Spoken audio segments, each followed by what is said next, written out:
আমাদের পুচুর 2 বছরের জন্মদিনের একটি স্মৃতি রেখে দেওয়ার জন্য আজকের এই ভিডিওটা করা। তো হ্যালো সবাইকে, আমার নতুন একটি ব্লগে তোমাদের অনেক স্বাগত জানাই। আর এইখানে আর আমি ভয়েস ওভার দেব না, তোমরা নিজেরাই দেখো। এটা পড়বি, এটা পড়বি, দেখ কেমন জামাটা, এটা পড়বি, এটা পড়বি, এটা পড়বি, এটা পড়বো না, না ওইটা পড়।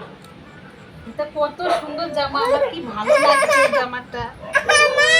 চুপ করো না, কেন? এটা পড়, এটা পড়।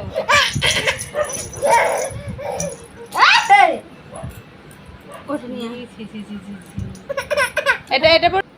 গাইজ জানো, ওর মতন বয়সে মনে হয় আমায় যা পরিয়ে দিত আমি তাই পরে থাকতাম, এমনকি কিছু না পরালেও আমি কিছু বলতাম না। আরও এখনই নিজের জামা প্যান্ট সিলেক্ট করা শিখে গেছে। আমি গরমে পরার জন্য দুটো এমনি সিম্পল ড্রেস এনে দিয়েছি, ওগুলোর পছন্দ হয়নি। ও সেই যে বারবির ড্রেসটা এনে দিয়েছে ওটাই পরবে। আর এই যে আমাদের সাজুনি বুড়ি, আর ও যেই গিফটটা আনবক্স করলো ওটা বুড়ু এনে দিয়েছে। আর এই যে আমাদের মডেল, ওর এটা ফেভারিট ড্রেস হয়ে গেছে, এখন ও এটাই পরে থাকবে। তো যাই হোক, পড়ুক। আর এই যে আমাদের ফটোগ্রাফার, তো আমাদের মডেলকে একবার দেখো, মানে ভিডিওটা সেভ করে রাখো, পরে তোমাদের মানে কোনো পোজ দিতে গেলে ওর ভিডিওটা দেখে কাজে লাগবে।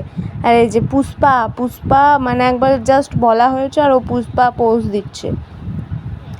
তো মেনু খুব সিম্পল ছিল, কারণ ও তো এমনি বাচ্চা খেতে পারবে না, তার উপর আগের বার জন্মদিন করার পর না ওর জ্বর এসেছিলো, তাই আর তেমন কিছু করা হয়নি। তো ভিডিওটা ভালো লাগলে জানিও। টাটা সবাইকে।